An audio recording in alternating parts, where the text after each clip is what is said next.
welcome to Lime Busters, the podcast for lime enthusiasts. I'm your new host, Fredo. Fredo, what the fuck are you doing? Yeah, actually, Fredo, this is what we wanted to talk about. What? This is an intervention. You keep trying to steal other people's podcasts, and you have too many. It's an issue. I don't know what you guys are talking about. Today we're gonna talk about using lime in marinades, pork marinades. No. See, Fredo, Fredo, pork shoulder. This is what we're talking about. This is what we're talking about. Like our last episode, you tried to eject it for whatever reason, and now you're here talking about limeade recipes. I don't know, man. Yeah, dude. I have on my note card right here that you want to talk about LimeWire. Nobody talks about LimeWire anymore. Oh, that's a good pull. Well, I think they were smart with LimeWire because they named it after the superior citrus fruit. I don't see a lemon wire out there. Am I right, folks? Well, no, we can't talk about that on this podcast. We have to keep the PG-13 rating. Why are we really here today, folks? Actual hosts? What's going on? A new challenger appears to steal this podcast. Oh shit. Yes. Yes. I guess we should introduce everyone to our friend SpaceSong over here. SpaceSong, tell us about yourself and what you're doing here. Hey, hi. I don't do anything. I don't have any podcasts. I'm not a podcaster here to steal another podcast. Unlike another certain jerk.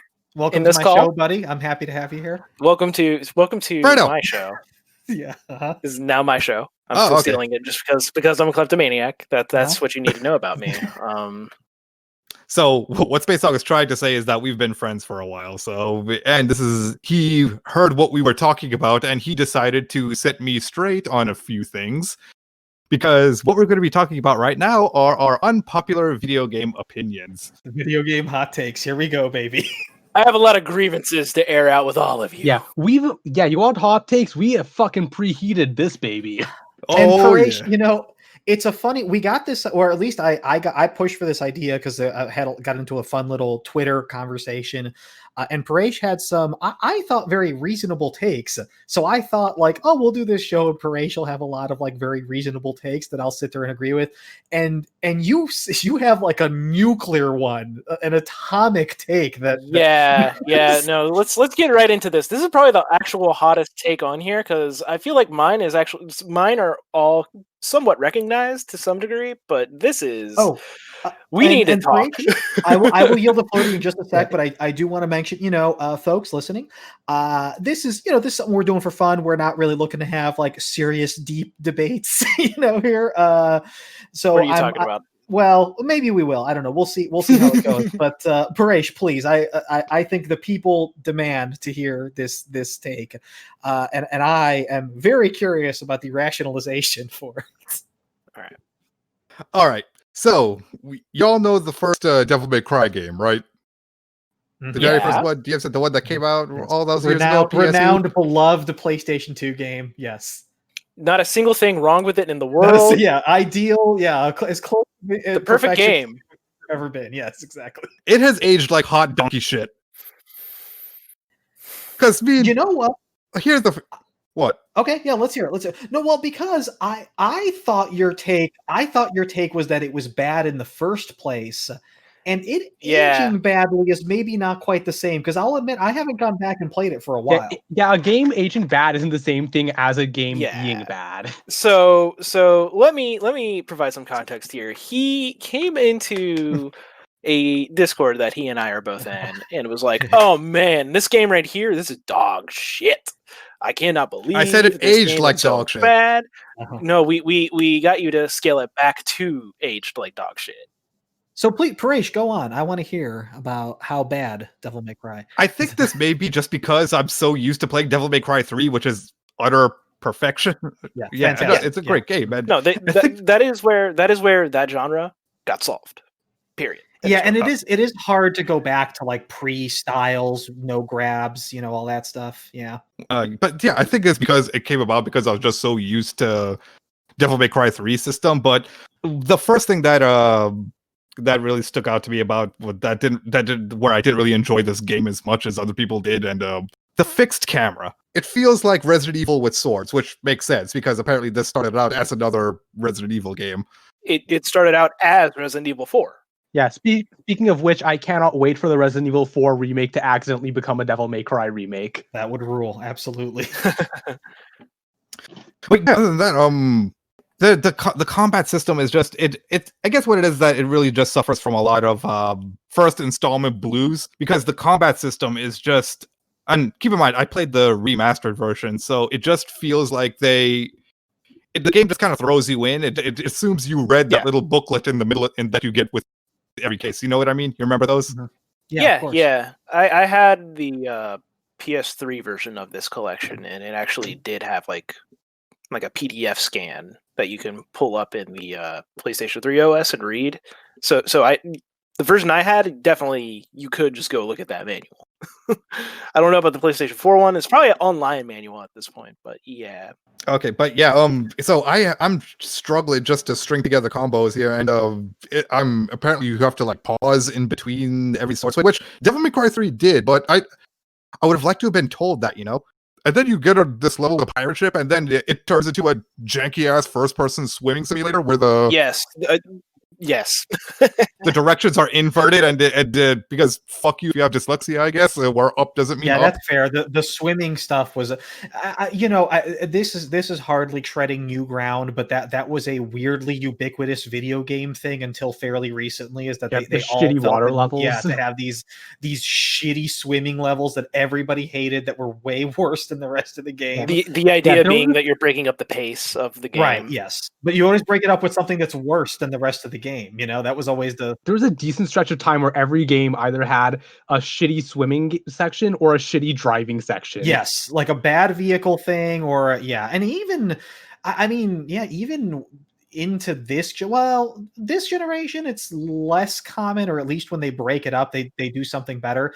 But this generation has a lot of fishing mini games and card mini games, so those are actually like well received. I will totally fishing mini games. I'll take fishing mini games or fucking Gwent over a Mario Kart mini game any fucking day of the week. Gwent is legit.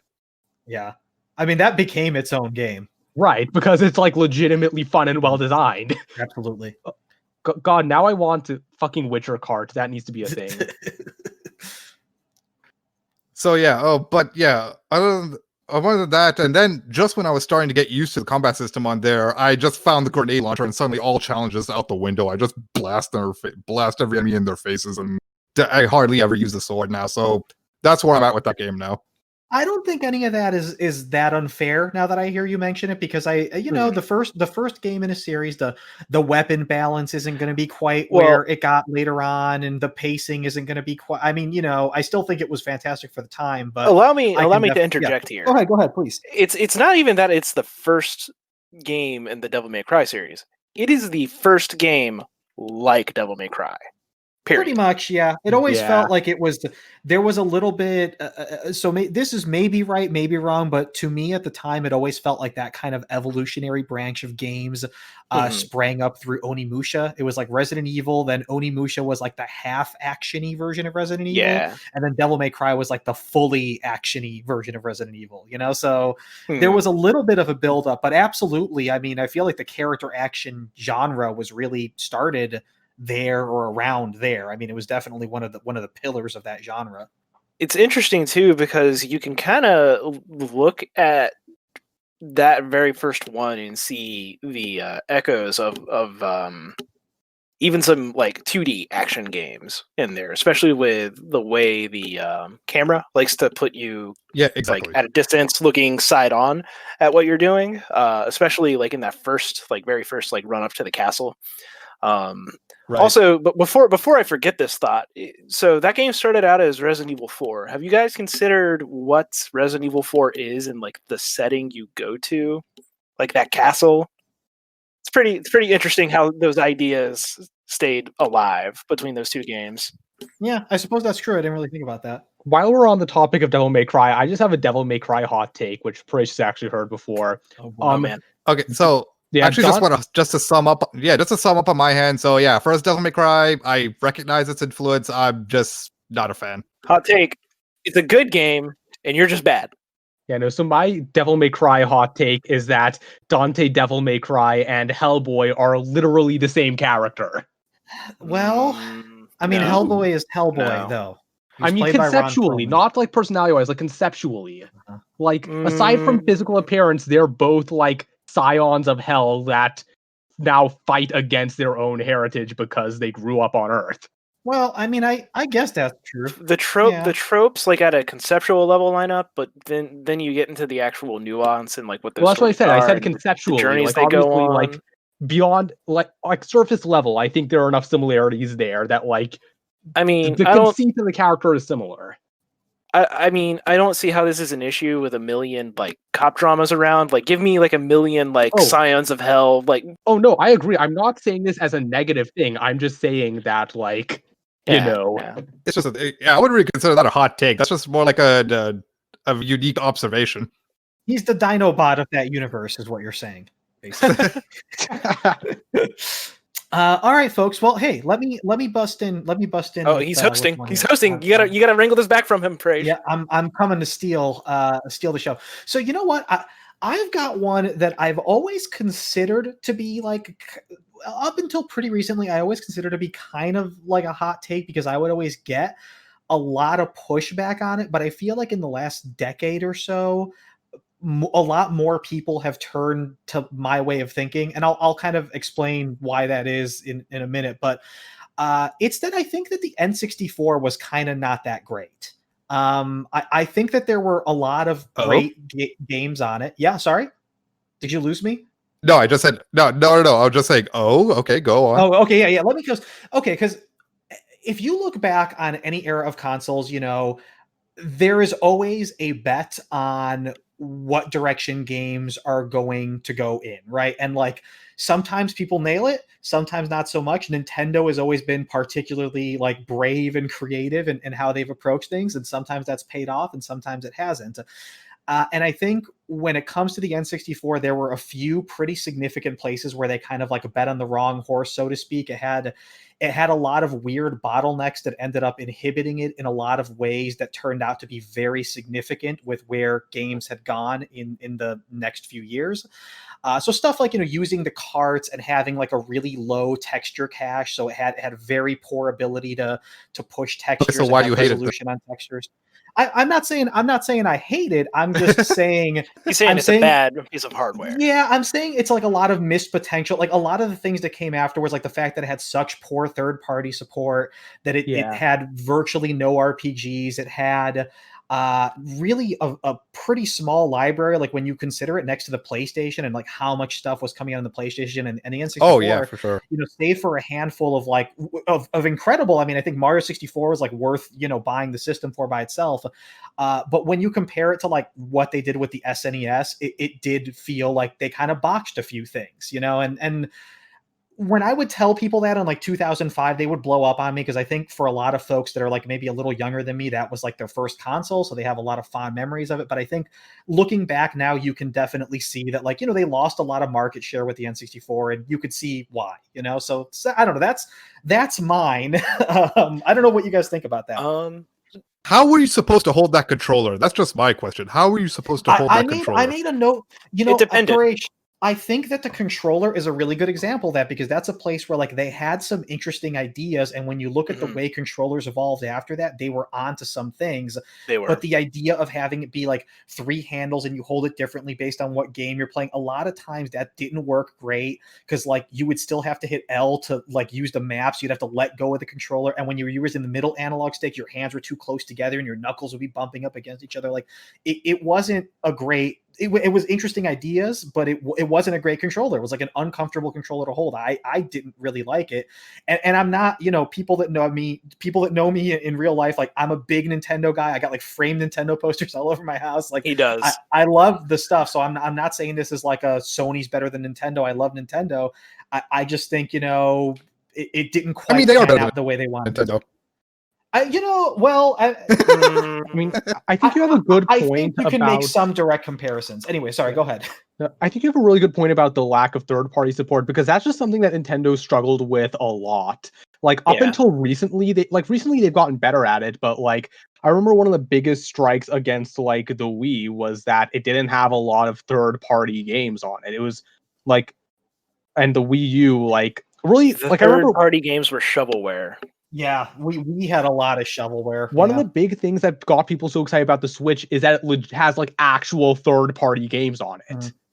Well, and it's funny because when you look back at their history, the N64 was where that really took root. Like their third-party support before that was obviously excellent, and their third-party support even after that. I mean, the GameCube's third-party support wasn't great, but it was certainly better than it was in the N64.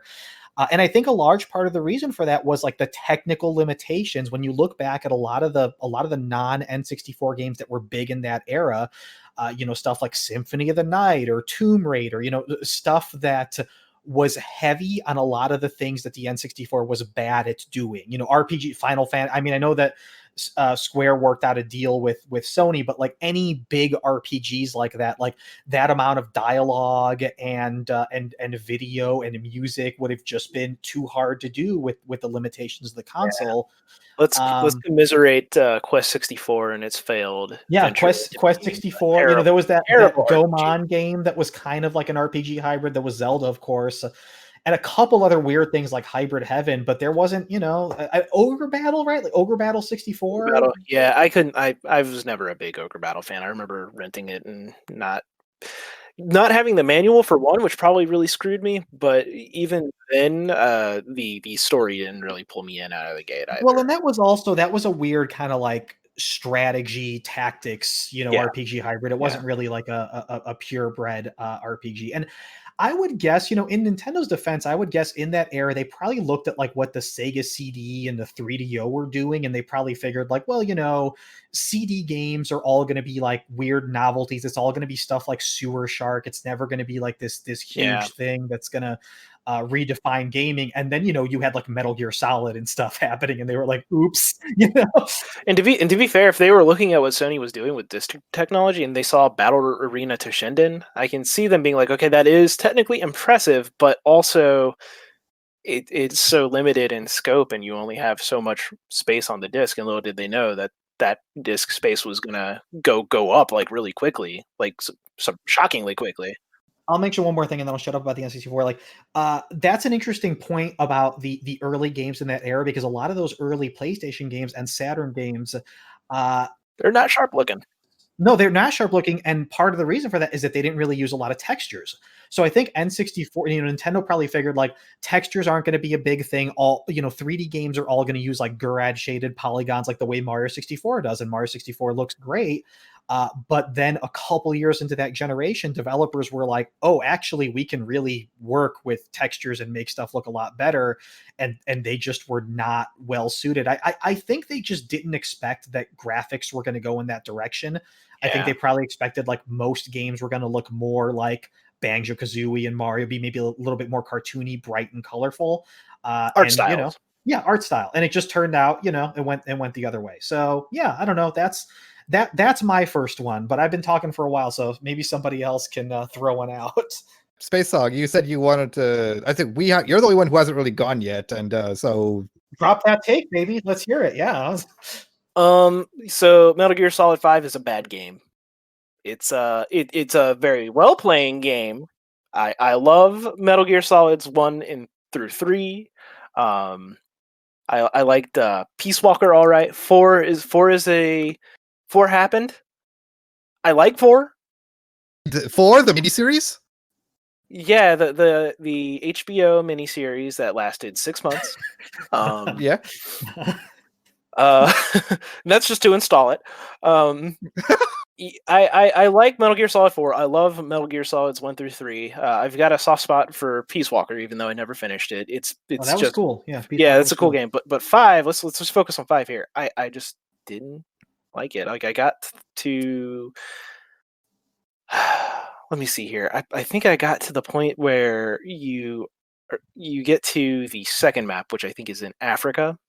Right, yes. Yeah. And I was just kind of like, I can't do this. Like like this game plays great, but the thing that usually kept my butt in a seat with Metal Gear is just so few and far between, and it's that weirdness, that humor, the intrigue, the tension from being in a place that's a politically hot zone, where as in 5, like you have a little bit of that attention, but it's so lonesome at certain points that it just it didn't, the Metal Gear experience didn't translate for me, the thing I was looking for. And just the lack of, those Metal Gear Solid moments, for lack of a better descriptor, really put me off the game. And I think I was also basically done once I got quiet onto the not big shell, your oil rig. I was kind of like, man, words and deeds, my ass, dude. Yeah, that wasn't great. I mean, I get what you're saying here. For me, I guess I enjoyed the gameplay enough that it still kept me there, but I do definitely understand the feel of it was definitely distinctly different from the earlier games, and if like that's what you were there for it, if that's why you were there, I can see why 5 would have been like a letdown comparatively. So I don't necessarily agree with that take, but I see how it makes sense. Yeah, same here. Because the thing is, at SpaceSong, you mentioned this in an earlier conversation we had about this game, is that the gameplay loop, you start to feel it like halfway through the game, like you said, because and I think another thing you didn't mention was that there's really no fun way to traverse the world and the maps. Like, you can steal a Jeep, but then they see you coming, so you got to ditch the Jeep and still hoof it over to the thing. And, the thing I do want to laud it for is the you can attack any of those places from any direction, pretty much, given that there isn't like some kind of like geographical hindrance, like a mountain or something in the way. Like some of those places are like, oh, well, yeah, you're going like up a sheer cliff to the rest of the space to where your objective is, that kind of thing. But yeah, it's like, it was just like, so, I had attacked a few bases, I had gotten a few upgrades. I was like, yeah, that's cool. I think it's weird that you can watch this woman shower. I'm not comfortable doing that. What about a critical counterpoint that you can lay on the floor and get the horse to shit on your face? While that is hilarious, that kind of humor is awesome. But I also like it when it's in a fun cutscene, and you're getting like these really cool, well thought out, well blocked and shot cutscenes that the Metal Gear series was known for. And this has cutscenes. It has cool cutscenes. Yeah, but they're all filmed like they're all filmed like it's a handheld camera because Hideo Kojima figured out. No, I love that. I love that. No, I actually love that. I like that design flourish. Yeah, that got old for me quick. Oh. The issue is there's nothing happening in them. Like things happen, like action happens, but it's like, like I said, like those Metal Gear Solid moments, that story, that the weird moments, the Snake showing up and being like, "Don't call me Snake, I'm Pliskin." It's like, oh shit, he's referencing that movie, dog, and none of that happens. Yeah, that's true. It's definitely lost that element of like, I guess, well, maybe not lost it, but it doesn't have it to the same degree, that kind of deliberate hamminess. Or when it's there, it's less central, like with the hamburger tapes that are like really funny, but they're like these optional things that you can collect and listen to. Yeah. Okay, I can that's actually another issue I have with it. Speaking of someone who is enjoying the game so far, but yeah, you basically have to just listen to podcasts just to get most of the story, and I hate it. Was it 5 or was it 4 that had a literal actual podcast in the game that you could listen to? That was 4. That was wild. I wouldn't be surprised if 5 had it too. You're listening to the Metal Gear Solid podcast, and I'm like, what the fuck? We're gonna interview David Hayter. They put the actual like game like developer commentary in there like that, I believe, right? Yeah, in podcast form. Yeah, it was pretty wild. All right, well, solid take. When you explain it, solid take. Should we wrap back around to Paresh, or we're gonna maybe we'll do an order? I haven't gotten to give an actual hot take yet. I just muted about Devil May Cry a little bit. Yeah. So again, like, this is a similar hot take, I guess, to Fredo's, where like I feel like you guys might not disagree with me, but I get a lot of pushback when I say this to other people. But like, my general like feeling about a lot of like current and recent games that like if a game's main selling point or if like the main thing people talk about when they talk about a game is the fact that it's open world, that generally indicates to me that it's going to be like overhyped and probably not that great. Because like here's my thing with open world games. I don't hate the concept of open world games, but like 99% of the time with a good open world game, like the air quotes I'm doing right now, open world isn't actually like the best or even most interesting part of the game. Like open world is a presentation, not a genre. Like I don't care how big the open world is, but if there's nothing interesting in it, you know? Like I think good examples I think of like what my issues with this is like, you know, like take Witcher 3. Like it's not a great world because it's an open world. It's a great world because there's interesting stuff to do. Like any town you go to is going to have a fuck ton of like contracts and side quests, right? Right. Yeah, compare that to like, and this is kind of where this is kind of two hot takes in one, but like I didn't enjoy Breath of the Wild at all. So I you did not posted enjoy that one on my Whoa. thread. I was waiting for Yeah, here's my thing with the open world in Breath of the Wild. It's open. It's big map. And you know what? There's fuck all in it. Like, really, when I was playing the game, what it felt like is I was just going from puzzle to puzzle, and like in between like puzzles, like I would, you know, knock down a tree to get some apples or fight a bunch of like boblins or whatever the fuck those are called. Like I I get the take, and I largely agree with the take. I don't agree with that example. Let me throw out an example. Just I wonder if anybody's played. Have any of you guys played L.A. Noire? Because to me that was a really good, like you're a cop and you're solving these cases, and the cases were really fun to solve. But then in between, there were like these open world segments that were like almost completely pointless. Like you'd occasionally run Wait. into some rant, like somebody. L.A. Noire is an open world game? LA Noire is an open world game, yes, and I legitimately did not know this. they lovingly recreated 1940s LA. I want to be clear about this. Like they put a lot of love and research into that own world, and it's nothing. There's like was that I forget if it was it was Mafia where you collected the Playboys, but like it was like some kind of collectible, and then very occasionally there'd be somebody robbing a gas station or something, so you do like a little gunfight, but like that was it, you know, and it added I mean, it really, if anything, it actively took away from the game, save for like occasionally you would get, you know, exposition in car conversations. But to me, that's an example of like the only reason they made this open world is because that was like the thing everybody was doing at the time, and it you know, did not help that game at all. But Breath of the Wild, I feel like there a lot of ingenuity and a lot of like very clever design went into that world, and I feel like despite it being empty, there's actually quite a good density to the like puzzles and things that are in there. But that's my opinion. I mean, you know.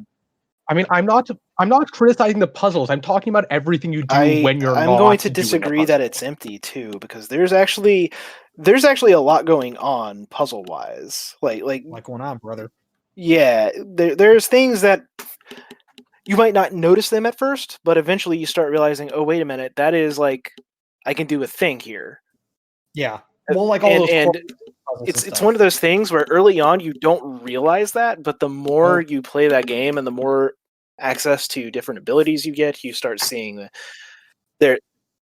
I mean, I will say, like, do you guys just want to go into my full I didn't enjoy Breath of the Wild hot take? Because then if you want to, yeah, I respect it, but I don't know if I entirely agree with it, because I mean, my thing is it's just like at the end of the day, I didn't have fun doing anything in Breath of the Wild. I didn't enjoy the combat because I just don't enjoy that style of combat. Like, I'm not saying it's objectively bad. I'm just saying that, like, even after I was good at it, I was bored because, like, it felt repetitive. Like, every combat is just like, okay, keep dodging until there's an opening and then hit until the thing you're fighting dies. Like, that's what most of the combat felt like to me. And that plus the fact that, you know, I wasn't a fan of the item durability, although, you know, I know that a lot of people didn't have that much of an issue with it, but like that just got real old to me quick. It's like, oh, I found a cool weapon. It's too bad I can use it 10 times and then it breaks. It's like, at that point, why not just use the knocks against the game's combat loop? I totally get. I don't know if I entirely agree with the world critique. That is That is a hot take. I mean, That's a I'm hot just take, saying that yeah. on the basis that I played the game and I was bored. Like, again, I said I'm aware this is an unpopular opinion because the game's reputation is as one of the best games ever, and like I'm the one guy who played it and was bored out of my fucking mind the whole time. So like, I post on resetera.com. You're not. The name of the game is Hot Takes, and you have admirably provided a take that is suitably hot for the conversation. I'll say Yes, that much. very much Yeah, yeah. No. See, for me, like that open world justified itself when I was walking around trying to survive in the middle of the night during a rainstorm. And I had spoiled for me, you can get shocked by lightning. So I'm like, I'm using this crappy club that I stole from one of these stupid skeletons. And then in the distance, like this very like beautiful sight is happening. Spoilers for Breath of the Wild. This like dragon is rising out of a lake in the distance, completely unprompted. It's just happening because that's what it does. And it's like a lightning dragon. So it's also like there's lightning happening in the background. It's just like this beautiful scene unfolding in front of me, and like it's happening whether it cares whether I notice or not. Those were the moments that made that open world magical. Like just taking in the vibe was a big part of it. But yeah, if you felt it was empty, that's cool. I disagree because like there's a lot of like little moments like that in that open world that make it for me. I mean, for the sake of balance, I will say the puzzles in Breath of the Wild, like the actual like temple things, I forget what they're called. Like, those. Like, those were like some of the most well-designed puzzles I've played in a game. Like, I will give it its credit where it's due. Those were fun. Boys. I'm stealing hosting duties again. We got to drop more takes. Dude, I need more takes. Give me some more takes. Takes per second need to go up. It's funny because that we were mentioning we were talking about Metal Gear earlier because my next take has to do with Hideo Kojima. Oh no. Oh boy. Okay. Here we go. Strap in. Oh, I know this one. Oh boy. Hideo Kojima. Retire, bitch. Holy shit. Not a fan of Death Stranding? No, I haven't even played it because I have not seen a single thing that makes me think I'll like it. I was walking around, delivering. Yeah, just walking around using your piss and shit as grenades. Yeah, sure, that sounds like a good you know, time. I'm all about that. I'm 100% into the piss and shit grenades. That rules. Yeah. Death Stranding? You mean 2021 simulator? I mean, maybe late 2020 the way things are going now. Here's what this guy.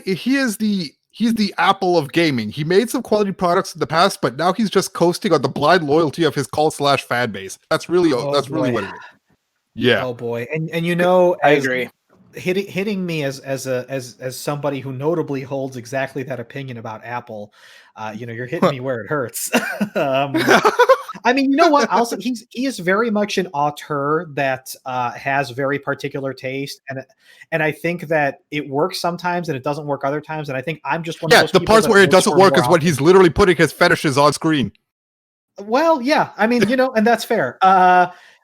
It is Death Stranding is a weird one because it's a game that really shouldn't work, and for some reason for me it does, and I don't know, maybe I'm just like a sucker for his weird shit. I'm definitely a sucker for a lot of like weird shit in games, hence me loving like Deadly Premonition and stuff like that. So, maybe I'm the weird one. I don't know. I could safely say that you are the weird one, Fredo. Fair. He needs an editor. Yeah. Going back to our HBO series. Yeah. Yeah. He needs an editor. He needs somebody to, there's creative vision, and then there's jerking yourself off like how he does. It is so far up his own ass. Yeah. And I feel like any criticism, like here, because this kind of builds upon another thing that I was going to bring up later, but I feel like criticism in games can't happen on a rubric or on a scale anymore. Go off, kids. I think game reviews are becoming less and less valuable. I know what their place is, but they're they're really they don't have much of a. Whenever I see a review doesn't have a review score, I find that much better because that opens up. Agreed. Yeah. The floor for more interesting discussion, and I feel like that is the thing that he strives for. But the thing is you have to eat a lot of shit to get there, and Oh god, careful, SpaceSong. You might give him an idea for his next game. Eating shit. Oh, like he'll listen to this. Yeah, like fair. Like so kind of tying this back around to my talk about MGS5, I had a lot of issues with the way, Quiet is portrayed. And Death Stranding, I haven't played it, but I feel like there's not a whole lot going on there in terms of characterization based on what I've heard about it. Like you kind of, the story just kind of is what it is. The characters are what they are. Norman Reedus and his funky fetus. So you look at the women characters in that game, and they're all very much defined by them being, women, but like in a very reductive, like you are a mother, you are a crying person, you are this. And it's just, I'm not going to play Death Stranding either. Like Me either. The gameplay sounds boring. The fact that it doesn't even have the interesting combat of Metal Gear Solid 5 is kind of a bummer. But you have to hit the buttons to not slip when you're, to move slower. So that you don't gotta slip. balance it. You gotta hold sure. the stuff and you hold your shoulders to keep yourself from dropping shit. Yeah, you gotta contort your hands. What more do you want for gameplay? A different concept, I think. I want a completely different game. I want a completely different game. You know what I want? I want something with interesting mechanics, not novel mechanics. You know what I mean? Because that's what Death Stranding really seems like. It seems like a novel game, not a noteworthy. You know what I mean? Well, Gotcha. That is a thing. I mean, that is a thing I get. It is a bizarre, even I can't really put my finger on like why I like it, because it's like a paradox. Like it shouldn't be good, it shouldn't be engaging or fun, but somehow something about it, like I like making those deliveries and just walking through the hills for 15 minutes, and like I'm exactly the kind of person that gets bored by that thing in games. So I don't know what it is about it that has hooked me. But I totally get why people don't like it, or conceptually don't like it, or don't want to play it. Right. All right. Well, that was a nuclear one. What else? Okay. Yeah. Fredo, I think I've gone twice. Let's go, but let's throw it back to Fredo. All right. You got any more? Yes. Oh my God, I've got so many here. Okay, I think this take has probably replaced the N64 take now as the most controversial one, because the opinion on this one, if anything, seems to have gone in the other direction. I think Earthbound is not that good. I don't think it's a very good game. I'm curious how many people that would argue with you have actually played Earthbound. Like, I'm not saying that as someone who's played Earthbound. I'm saying that as someone who hasn't played Earthbound and is well aware that 90% of its fan base also hasn't played it. Because we know somebody who is like a very devout lover of. Oh, I know. Yeah, I know. If he doesn't even call them, he calls them Earthbound for us simps or simpletons, us low tier gamers. But the other, he would definitely be like, no, I love the Mother series. Yeah, I mean, let me provide just a little bit of context, because I mean, Black Belt, you are correct. I mean, it came out in 1995, so plenty of people listening to this, and it wasn't even when it first came out. 1995 in like Japan only, right? 94. Yeah, no, Earthbound, which was Mother 3, came out in 94 in Japan, 95 here. The original Mother was, or sorry, 2, yeah, because Mother 3 never came out here. The original one was before that. So it's a game with an interesting premise and an interesting idea, which is that it's kind of a parody of RPGs. So instead of like relying on fantasy tropes, it's like your neighborhood kids and you use like yo-yos and stuff as weapons. And the towns are like named after numbers, making fun of like the sequential order of towns in RPGs. It's got a lot of Right. funny in jokes and sarcasm, and it's enjoyable in that regard, and it's like a clever game, and I think a lot of people like it because it's like clever and meta, and that wasn't a very common thing in that era. But if I compared it to other RPGs of that era, it feels half a decade behind like Chrono Trigger, which came out that same year, or Final Fantasy VI, which came out the year before, or Mario RPG, which came out the year afterwards. In terms of like the combat, the mechanics, it just wasn't very fun, and it feels almost like a parody of the games that came 5, 6, 7 years before, and by the time it actually came out, RPGs had like long since moved past a lot of the stuff that it was making fun of.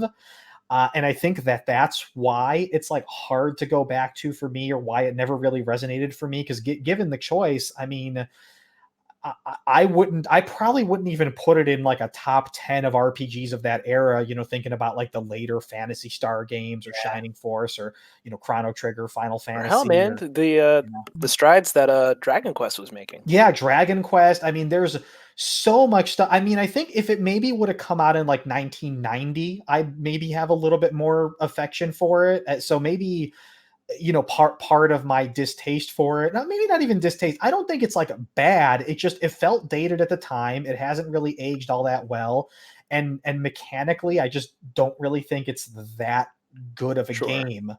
And I think a lot of people like it because they either like those characters from seeing them in other places like Smash Brothers, or the meta aspect of it was something that really appealed to them, and I could see why. But yeah, I don't really like it. I would never choose to go back and play that again, versus like many of the other, in my opinion, much better games of that type in that generation. And that one gets me a lot of heat because people are way into that game. That's right, brother.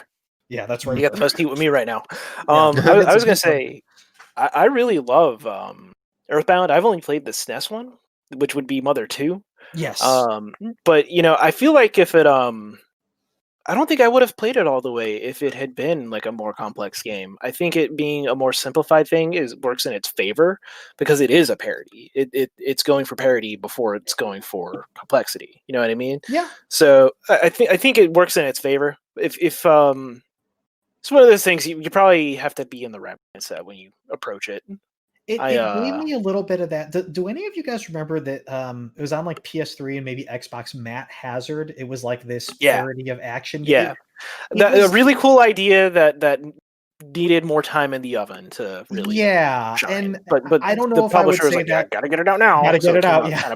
Got a busted ass game is what it came out as. And I don't know if I would say, that exact same thing about Earthbound, but it had a similar feel to me, that like, because the game part of it itself wasn't up to, at least to me, wasn't up to snuff. And it was like the parodies and the jokes and what it was getting at in the meta sense was like cool, but the gameplay wasn't strong enough to keep me like engaged. Like I was just slogging through it to see like, oh, well, what funny thing is going to happen in the next town or whatever. All right. So I have not played Earthbound at all, so I'm just going to take word for all of that. All right, thanks. Appreciate it. Another convert. Uh-huh. They should really put those out on like the Switch or something. It is weird that given like people are so into that like, yeah, because the reason I said Mother 3 is like that's one of those games that like everybody's been clamoring for 25 years, and for some reason they just won't. I don't, I just don't get it. Yeah. So what are you gonna say? Yeah. Yep. The only thing I can contribute to this conversation is that I spent my entire childhood getting my ass kicked at Smash Bros. By my best friend who mained a NES, so I completely agree with Fredo. I don't give a shit. Fuck Earthbound. But no, I would love the opportunity to play Earthbound at some point, just to like, honestly, because I like that kind of meta like thing it goes for, and I'd like to just see if I enjoy the gameplay, and if I don't, that's fine. But like it's a charming game. Spoken to me enough times to know that it's a charming game. Check it out and see how you like it. Yeah. And I'm a sucker for meta shit like that. I would probably find that shit hilarious. Anyway, the person that I was referencing is actually Unknown Rivers. He's a huge. Oh yeah. He owns a copy of Mother 3. I think he even has like, the ROM hack version of it on a cart that he can play. He's a big fan. Big fan. Okay. Wow.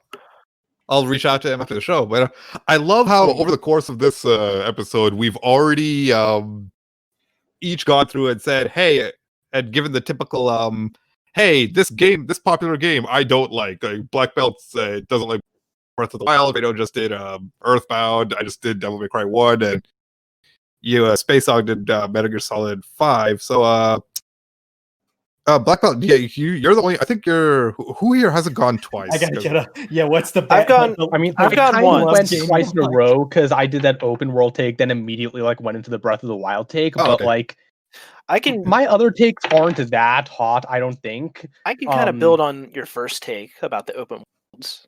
Oh, go ahead. Yeah, I actually can too, honestly, because it kind of segues. I was going to do another one where I just basically go off and say fuck GTA 5 for like a couple minutes. Yeah. But yeah, let's start. GTA 5 is just a Family Guy of video games. Yeah, that's my take. Yep, there we go. Yeah, that's all that needs to be said about it. SpaceSong, what were you going to say? So mine kind of builds upon what he was saying about open worlds, but not simply because it's about open worlds. It's about very popular game franchises that have annual releases. I feel like gamers, I feel like people have no restraint, and they will buy anything that has a familiar name on it, and that is a shame. Yeah, that's pretty fair. That's it's funny because like I know of several like franchises that like went to shit so quickly after moving to the annual release model, but like the reason that they moved to those models is like you said, once you get enough like brand credibility, I don't know what that's right for that, once people like buy into your brand enough, they will buy anything that you slap your name onto. Kojima. So I'm like probably currently the most famous one is Call of Duty. Like that just is annualized and just like wrote, like the quality just varies very hard these days. People swear by the what is it? The oh god, Treyarch. They're the ones. Yeah, the Black there's like the Treyarch, and is Infinity Ward still, because they got like three people. Yes, they're still doing it. Sledgehammer and Raven is doing it that's now just as insane. well. So you got like 5 teams making these games, and they're the same thing every year. Or if they change things up, it's usually either to the controversy of the community, which fuck all those people, by the way. They death threat the hell out of the designers who don't. Unless you follow me on, if you follow me on Twitter and you're a Call of Duty fan, you know, I love you, buddy. So you know. Yeah, no, not all Call of Duty fans. You're canceled. Oh, dang. But it's also things that like I do like, and it's like very disappointing that to see them annualized, and it's like, you know, your Far Cry's, your Assassin's Creed. It's just very, it's just like, please, just like the thing I realized recently, especially with when I was looking at gameplay of Primal, people say that game's good, but I don't see it. I've not actually heard anybody like whose opinion I super trust about games when I'm looking for informed opinion on a purchase say it's particularly good. But it's like one of those things I look at it, I'm like, this is a cool idea if it wasn't a Far Cry game.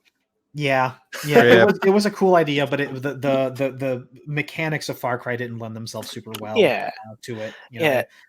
But for me, the moment I super fell out of love with Assassin's Creed, so I didn't like the first one. I thought the combat was terrible. Very, very first Assassin's Creed. I think the first one is like generally accepted to be kind of a hot mess. Yeah, but Assassin's Creed 1, like the very in first its time. One? Yeah. In its time, though, no, people loved it. Like it was lauded as like, oh man, it's like such a great idea, and like the historical setting was unique. And people just like it was a huge thing. People liked that game a lot, but definitely,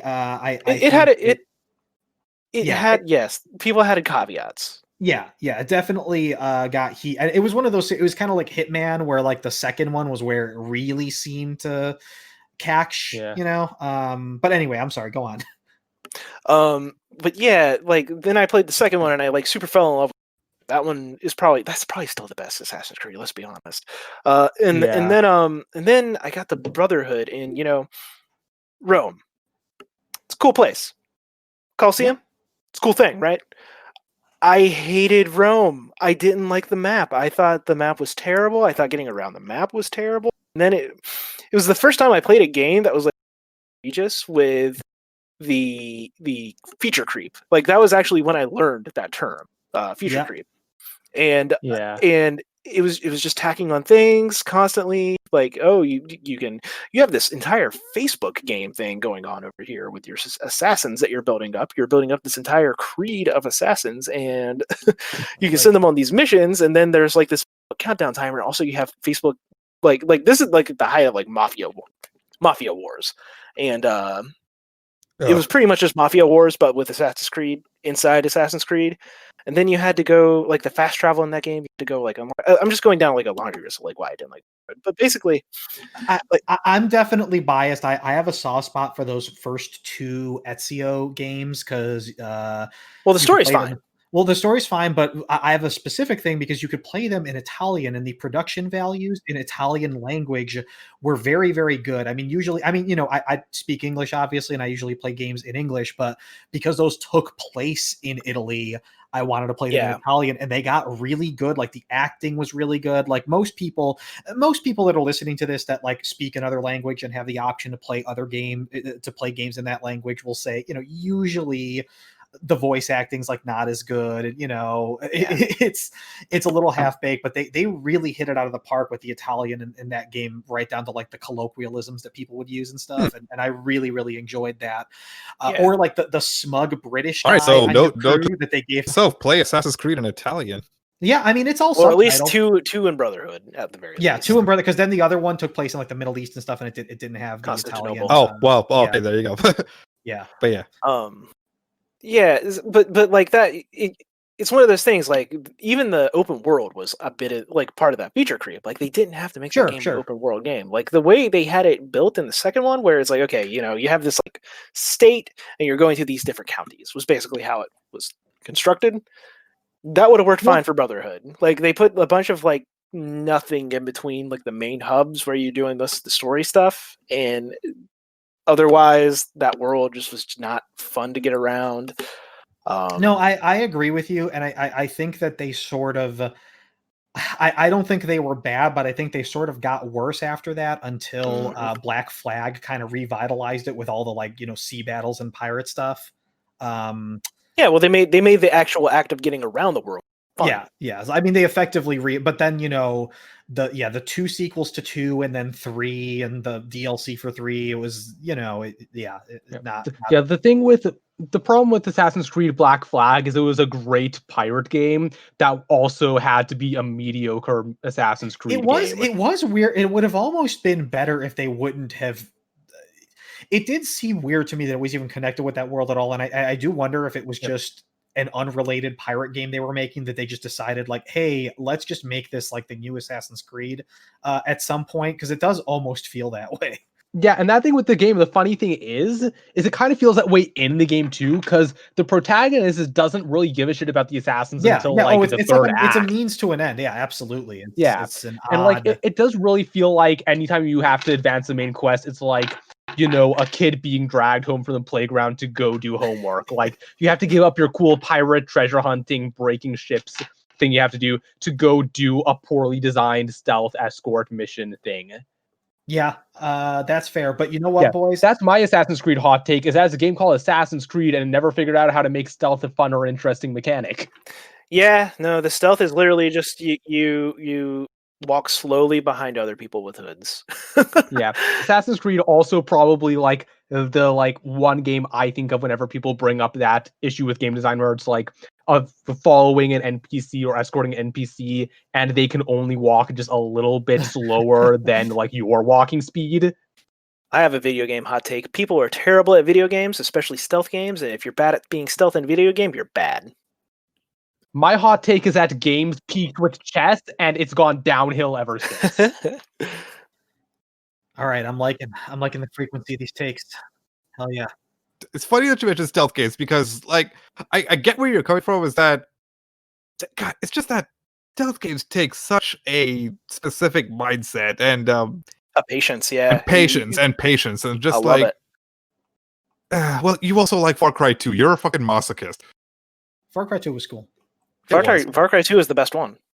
I don't know about that, brother, but it's definitely the best one. It's the most emergent. It has the most like hidden mechanics that like are there to just surprise you. It's great. It's wonderful.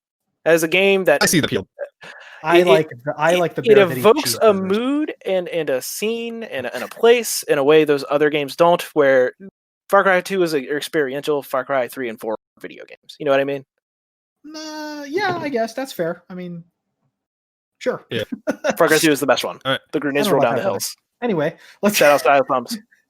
Yeah. Rip. Okay. Anyone else have anyone to think This is, like, anything? This is my only other hot take I have that, like, I don't know, like, how lukewarm is, because this is one I haven't really talked about much, but it's just that, and disclaimer, this take is mostly based off of, like, strategy games. This isn't, like, really, like, on games in general, but I feel like in a lot of strategy games I've played, like, the hard or difficult modes are generally, like, very poorly designed and unfun. It's because, like, the AI is just, like, it's very, always feels like artificial difficulty. Like, the AI doesn't get smarter in the hard difficulties; they just make it harder to kill. You know? Yeah. Is this to Fire Emblem? Some Fire Emblem games, yes, but also, like, just in general with a lot of, like, RPGs, or like, if the harder difficulty just means that every enemy has a bigger health bar and it does more damage when they hit you, that's, like, I don't really have to, like, if I'm playing a harder difficulty mode, I should just have to be better at the game, or, like, there should, have to think harder about the way I strategize. If the harder difficulty just makes me feel like I'm beating my head against a brick wall because I'm fighting against an AI that's basically cheating to beat me, that doesn't feel fun. We talked about this a little bit in that thread, because I think this is a fascinating thing, because as I understand it, what happens a lot is that developers will design a game around, a particular difficulty. Because they just, they just don't have the hours, they don't have the people to put in the work to, like, carefully balance every other mode with a fine-tooth comb. So usually there's just some kind of shortcut that it'll be like, well, when you crank it to hard, there's, enemies have 50% more health and they do more damage, or whatever the type of game is. It's some kind of, everybody has more hit points, everybody hits harder, or there's just more enemies. Every room that has 6 enemies now has 8 enemies. Stuff like that. A lot of the time, it's just they don't have time to actually design a proper. They don't have time to. That's exactly right. And I think I remember hearing this originally in the context of, like, the original God of War, or maybe it was the first one, or maybe the second one, that they did something like that, and it made the game, like, just fundamentally broken. That in like the hardest difficulty, it became, like, just literally impossible to beat certain parts of it, because the way they would, the way that the algorithm would just beef up the enemies in certain areas, it made it so that, like, they would just chain AoE attacks, so it was impossible to dodge, and you would just always get killed. I think that sounds like the first one. It might have been the first one. It's probably the first it might have one, been the first one, because that's the I remember it was a thing that people were talking about online at the time, but this is like 20 years ago, so, or 15 years ago, I should say. Honestly, the way to do it is to build a hard game and then scale back from there. Yeah. That's also that's true. SpaceSong. It's funny that you brought up Fire Emblem, because, like, my example of what I think is one of the worst examples of a higher difficulty mode is in Fire Emblem Radiant Dawn. Like, so I know about this. Here's the thing. Yeah. So for context, in Fire Emblem Radiant Dawn, when you start to play the game the first time, it only offers you the easy and normal difficulty modes. You have to play through the game once to unlock hard mode. Traditionally. Their method of providing difficulty in hard mode, aside from the standard enemies have higher stats and higher HP, their method of introducing difficulty into the game was to remove quality of life features. Yep. That's brutal. Like a really, like a quality of life feature that was actually introduced in Path of Radiance since Radiant Dawn and has been a mainstay in Fire Emblem ever since, was being able to, like, mark enemy attack ranges, so you can, like, keep your weaker units out of their attack range, or, like, move it just into the attack range to, like, bait them out.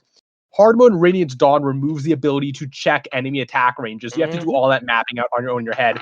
The other thing it does is it removes the weapon triangles, or removes the rock, paper, scissors thing with weapons.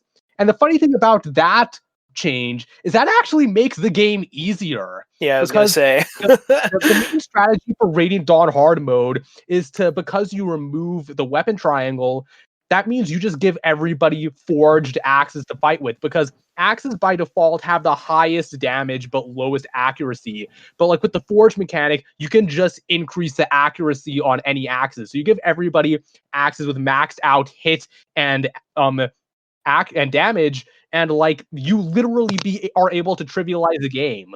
Yeah. Well, yeah, that is a very interesting example. Yeah. But yeah, no, that for me is like everything that you shouldn't do when you're designing a higher difficulty, they did it in that game. Let me step in here as the host to guide the conversation real quick. Since we're talking about difficulty, Fredo, you were saying that you have a Souls hot take, and as the resident Souls head here, I gotta hear it. Yeah. That's right. We were talking about this. So I think this is maybe multiple parts, because I think it's a tricky thing to explain. So the first part I'll explain is you're wrong, bro. It's entirely possible that I'm wrong. In the earlier games, so like Dark Souls and the original Demon Souls, they developed a reputation for being difficult, but the difficulty of those games is different than the difficulty of a lot of other games, which is to say that it's not that the games were mechanically that difficult. It's just that they were really punitive, and they required you to get through like long sections of a game without making mistakes. So I would not say Dark Souls is difficult in the same way that like Ninja Gaiden is difficult, where like every individual fight, requires this like split-second timing. So my take is that by focusing on increasing that mechanical difficulty over time, those games kind of lost sight of what originally made them great, and like where they are now. They, because you remember after like Dark Souls 1, they really started to lean into like how hard the games were, like in the advertise, prepare to die with Dark Souls 2 and all this kind of stuff. And now I feel like they're not as good because of that, because now it's like they are mechanically more demanding, and they have a lot more like fake infinitely respawning archers on inaccessible balconies and shit like that. But then they still have that kind of punitive nature that they had before, where you have to like run through a lot without hitting a checkpoint. So I feel like that genre's kind of gone in a less positive direction by pushing more towards higher mechanical difficulty without scaling back the, I don't even know what I would call it, I guess the punitiveness of it, the lack of generous checkpoints and stuff. Like having both of those at once is like too much. I mean, in my opinion. And like I didn't like Sekiro as much as many of the games beforehand for exactly that reason. Just as for instance, Sekiro, I will say Sekiro is definitely trying to be more on the Ninja Gaiden side of that argument. I don't know. It just has to be like, you just need to get good. Well, and people say that. I know. I'm being sarcastic. That's wrong. Yeah, I know you're being. Yeah, it's not even a funny joke anymore, Paresh. But you know what? I think. Yeah, Paresh, that truly was the Dark Souls of jokes. Ooh, got his ass. Oh man, yeah. I think it was actually more the Death Stranding of jokes. That's another take of like stop comparing games to Dark Souls. I think I think an interesting thing that you bring up though, Fredo, is that like, and maybe I don't know exactly how to phrase this without sounding like redundant, but I think there's a difference between a game being difficult and a game being hard to play. I feel like they try to make Dark Souls difficult by just making it hard to play it properly. Yeah, that's fair. I mean, it's like fighting the camera, being in a room that's too small and you can't see, and you get hit by an enemy that's impossible to see, versus, just a game demanding a lot of precision. And that's precisely why I use Ninja Gaiden, like the first 3D Ninja Gaiden on Xbox. It's a good example of that, because great game, hard game. Yeah, because it was mechanically very difficult, but it never really felt fake difficult to the same degree that a lot of other, like Ninja Gaiden 2 and 3, for instance, felt a lot more fake. Those games were bad games. Yeah, where you were fighting the camera, or it had stuff like an enemy that you can't see hits you, and the only way to know about it is to have already played that part, and blindly throw a shuriken in that direction as soon as you enter the room, and just shit like that. So I'm with you on the Sekiro example, because I know that game. I actually haven't played Sekiro yet as a huge Souls fan. I need to get it eventually, but it is a fundamentally harder game because it's going for something completely different than what the Souls games did. It has the same kind of gameplay feel, and some of the control similarities, but otherwise it's definitely going for something else. It's like saying Call of Duty and Halo are the same game. Like, they're both first person shooters, they're both very popular, but they're not the same thing. You know what I mean? The thing about the Souls difficulty, you definitely hit it on the head. It's not actually they are hard games, but the difficulty doesn't come without reward. That's the thing people lose sight of, is, you know, the thing that was touched on there about it being like difficult to play, like physically to play. I don't know if that's true with Souls. It's not that it's difficult, it's that it's a different thing. It's a new thing, and like the thing to kind of keep in mind with any of those games, you want to be patient. You know what I mean? Like kind of similar to how we were at stealth games. Like, you're going slow rewards you. You know what I mean? Here's the thing though. Stealth game patience is a lot different than I think about like combat patience is, because like combat patience, you're actively engaging in combat. You're or something. in stress. Yeah. And well, meanwhile, in a stealth game, you're just patience comes from just waiting. The thing about Souls' pacing with enemy, like its encounter and combat design, is you're not going to end up against something that's like insane right away. You're gonna be shown maybe something insane, and it might do a gotcha kill with it. But that's it. Just trying to, any number of things, trying to evoke a moment, a place, a time, or just trying to make you panic and get killed. It does play those mean tricks, but doesn't. The entire game isn't that. You know what I mean? Like, I feel like the reputation those games get, the entire thing is that, and so often it's really not. Like, there's a couple of like noteworthy moments early on, but that's because they're fun moments. Honestly, like the dragon coming down and breathing fire on you, that is just an all-time great. Yeah, that ruled.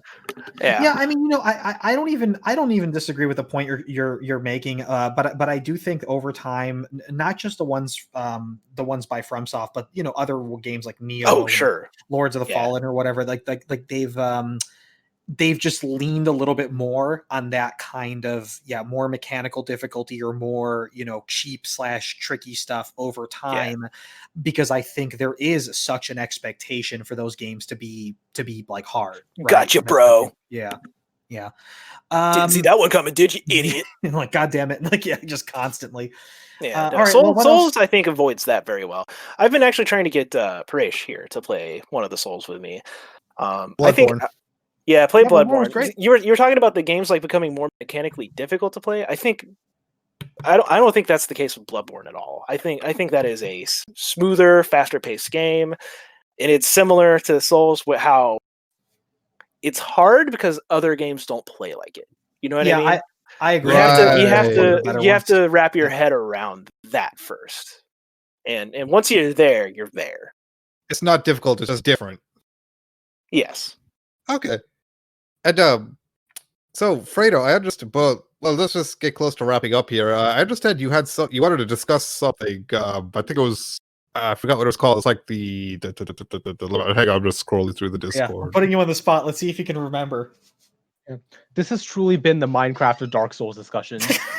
What the Hatsune Miku's Minecraft. Oh yeah. Huh.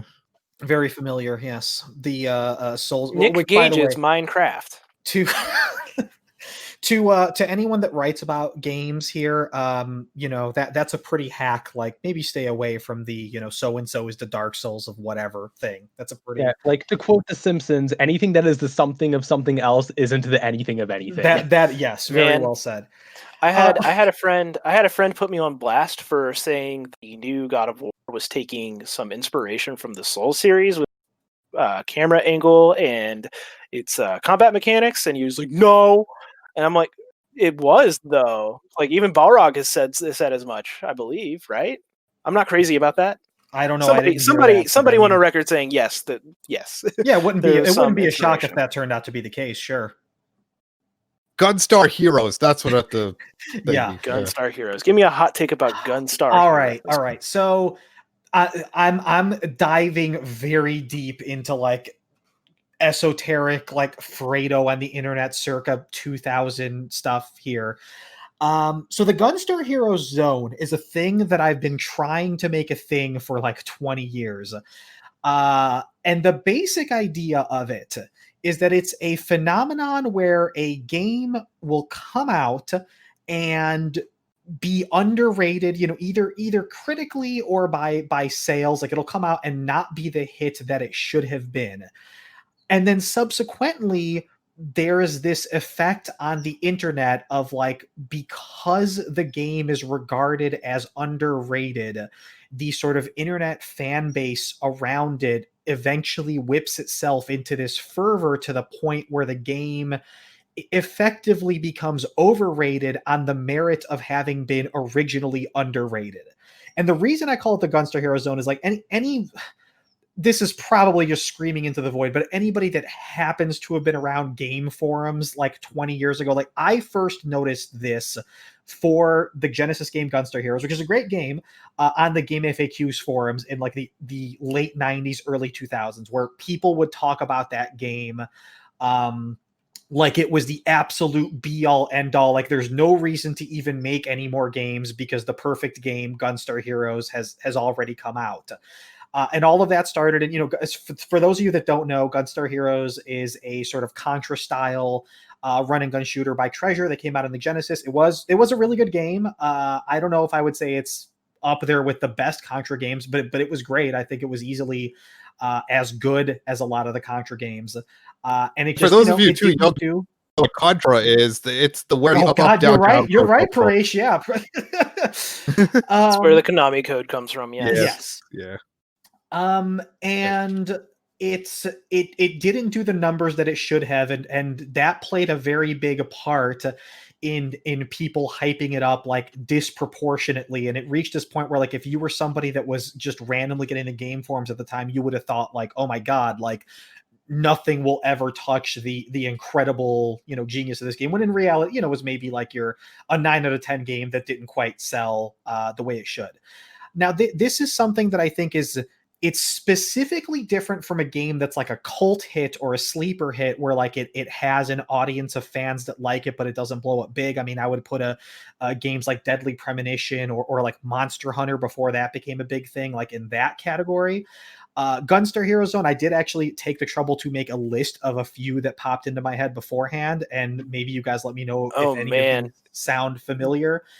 So before you even get into this, get into this, I have one. You might actually know because I've actually complained about this one before. Yeah, let's hear it. Is Shenmue on there? Shenmue's not on there, but I can absolutely see the argument for Shenmue. No, I mean, yeah, Shenmue 100%. Like that game. Shenmue's a good example. The effect you were talking about being on game forums and people being like, "Oh man, this game is so good. Nobody's talking about it. Why is it so good?" And for me, that was Shenmue. Like my early gaming forum eras was definitely people talking about Shenmue. That, and you know what else is another good example was Headhunter, that that game that was supposed to come out on Dreamcast, like their last killer app that never came out here. That's another good example.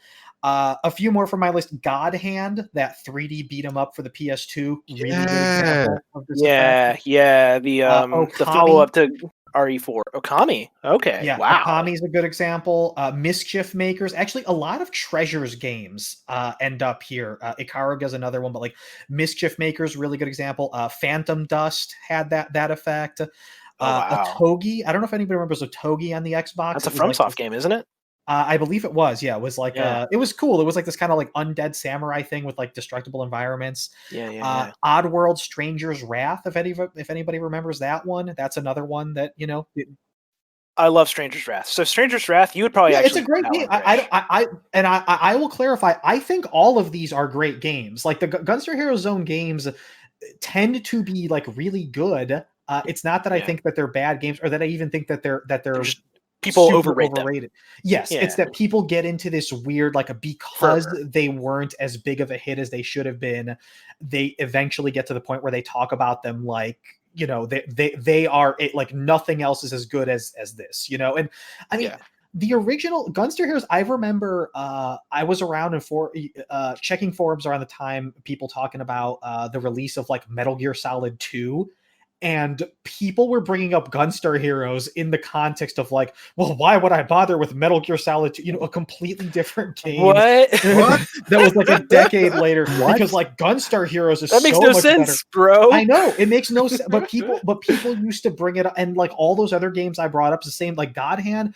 Every time anything like any vaguely fighting beat 'em up sort of thing, people would bring up God Hand of like, well, this is so much better than, you know, whatever this thing is. I mean, you know, there's probably some people on some forum somewhere that brought it up when they made Streets of Rage 4 just now, like, it's no God Hand, you know. It persists many years later. So yeah, that's neither here nor there, but that is a thing that I am forever fascinated by, that I talk about with all my friends in real life. And since I was being on a podcast about video games, I wanted to bring it up and talk about it with you guys. Yeah, for sure. Right, You know, it's funny that you bring up a Togi in that list, because Matt McMuscles on YouTube brought up a really cool point in one of his videos. He does that series Wahapong. I know Paresh is familiar because he likes he likes saying Wahapong with me. Okay. He did one about Demon Souls, and the thing that's interesting about FromSoft, they tried a bunch of things before getting to Demon Souls. Sure. To try and get a hit, and Togi was one. Yeah. We probably, if that game had been a hit the way people like wish it was, games right now would be a different thing. Yeah, that's like we wouldn't have the God of War that exists now would be the same. Yeah. Yeah, I think that's fair, that like they wouldn't, you know, in a world where Demon Souls and Dark Souls and stuff never would have come out, and they would have never had the influence that they did. I was also a big fan, just speaking of FromSoft for a minute, I was a big fan of the Kingsfield series before, which, you know, Dark Souls was rooted at least, you know, partially in those. And I always do wonder, like, you know, if Kingsfield had blown up and been like this AAA thing, I wonder how different things would look, you know? It's so funny. You know why those games are the way they are? Those Kingsfield games? I mean, what do you mean by the way they are? So back in that era, FromSoft was literally a software company, hence the name, and they were they weren't exactly artists. They were making very like rigid, very nerdy games, basically. Yeah, the Kingsfield games, for those of you that don't know, they're like these first-person like fantasy dungeon crawling type of things. With it's you know. Dark Souls. Like, it's very much like you see the primordial. Sounds more like Skyrim, first-person dungeon crawler. Well, but it doesn't play have the same like Skyrim. Yeah. So the strafing and turning are on the shoulder buttons. Because this came out on the PlayStation before they had the DualShock. Yeah, this was before. I mean, God, that's a whole topic for another. But like, early console first-person shooter games that were in full 3D, but before it was commonplace to use like the face buttons to look, or, you know, or a second stick to look. So it had the weird like L1 and R1 look up and down, and L2 and R2 are to strafe left and right. Yeah, there's a reason why GoldenEye is so beloved, because it was the first like console shooter to really get that feeling right. You know, it's interesting because I have a take about GoldenEye that argues kind of against that, but I feel like that's a whole 45-minute conversation. No, that's a different conversation. Let's not get into this another time. I don't want to talk about GoldenEye. I think it gets a lot of undue credit for that specific thing, but again, maybe that'll be another show we can record at some point. Yeah. I admit, I'm trying to think of if I know of, or like if there are any games that I think belong in the Gunstar Heroes zone. And it's like, I know of games that are definitely like got screwed over by like either their, you know, reviews or release date or buys or whatever, and then became popular later. But I don't know of any that I think got to the point that they became overrated. The closest thing that I can think of right now is two Fire Emblem games, one I just mentioned, Path of Radiance and Radiant Dawn, which I just think the circumstances around why these games failed and then became popular later are so interesting. I almost just want to talk about that, but I don't want to get us like too off topic. We'll talk about it later. Yeah. Me and you, the Fire Emblem fans here. Yeah, all I'll say is that, like, if you are listening to this podcast and want to try playing either of those games, just fucking emulate them. They're good games, but neither of them are worth what you would have to pay to get a physical copy. No. Pretty much all the old Fire Emblems are. Yeah, yo ho ho, motherfuckers! Don't pay $98 for a GameCube. No, don't do that. Don't do that. Hey, and if you want to play the GBA ones, just get a ROM. It's a good game. Oh yeah. I'm gonna drop one more that I just remembered. God, that I think fits nicely. Drakengard. That is another Gunstar Heroes Zone game. Yes, Drakengard is not a good game. It is a interesting game, but it is not a fun to play game at all. Yeah, there is a weird, much like how Kingsfield led to it's Nier. The Souls. Yeah, it's like a weird trajectory that leads to Nier, which eventually led to the new Nier. That's awesome. So there is a cool thing to appreciate about those games. But yeah, it's literally Nier fandom has created the meme that is Drakenfield was good actually, which is not true. Don't believe their lies. All right. So the only game that really pops into my head besides Shenmue was the Bouncer. Oh yeah. That's Squaresoft beat 'em up. Yeah, that's a fun game. Not a good game, but a fun game. Yeah, that's a good example. Oh, well, I think I think that is a good example because people that definitely that didn't review well, and it definitely got that kind of trajectory that 5 years later people were like, it's a masterpiece of beat 'em up games. No, dude, it's too short. It's too easy and too short. Yeah, I mean, there's a lot to not like about that game, but it is. I think it was a little bit underrated when it first came out. Yeah, it was one of those games that should not have been priced at $50. That was an era where games were rigidly priced $50. That's it. That's what you pay to get the game. The end. If that had been a game that was $30, that'd be a much better game in my opinion. It was honestly, a good example, a double A release or whatever you want to. Yeah, one of those things where Squaresoft were trying something. It was interesting, but it has some hinky things, I guess you could say, that keep it from being really, really good. But the fact that it was a $50 game and pretty much almost every Kingdom Hearts character design is in that game in some capacity. Yeah. You get a lot of people being very apologetic about its faults. I mean, it's not like the faults are super glaring, a terrible game. It's just not what people make it out to be. It's definitely a really fascinating game, and it's sorry, I was leaning over if I came in really quiet. It's definitely a really fascinating game, and that whole era that was the tail end of that era of Squaresoft being a lot more adventurous, willing to experiment. Yeah, because they had Driving Emotion Type S and Smart Ball and all these very weird games. Brave Fencer Musashi. Yeah, Brave Fencer Musashi and Samurai Legend Musashi. But before they kind of settled into, these days it's pretty much all RPGs and action RPGs. But they had this neat little window where they were trying to, from sort of SNES to PS2, where they were trying a lot of very weird stuff. That Guys, remember Guys? That I remember Guys. God bless the ring. Was Tobal a Square game too? I think it was published. I don't think it was made by them. Maybe, yeah, that sounds right. Yeah. Anyway, folks, I don't. We're at about an hour and a half, so maybe. Yeah, I don't know if you guys want to cut it. I have one more, but I don't know if we want to get into it. What is it? Yeah, you might as well. Drop it. Sure. Okay. If it's bad enough, we'll just end the episode right here. Just okay. No, this one's not bad. It deserves discussion. Gaming YouTuber personalities, they're all for the most part bad. There's a handful that are good. Otherwise, bad at playing games or bad people. They are bad people. Agreed. End the episode. All right. Yeah. Yeah. No, I mean, I don't have a rebuttal to that. Yeah. All right. So, to sum up, Devil May Cry 1, bleh. Breath of the Wild, bleh. Metal Gear Solid 5, Earthbound, you haven't played it, so fuck off. But it's bad, yeah. It sucks. I played it. It's not bad.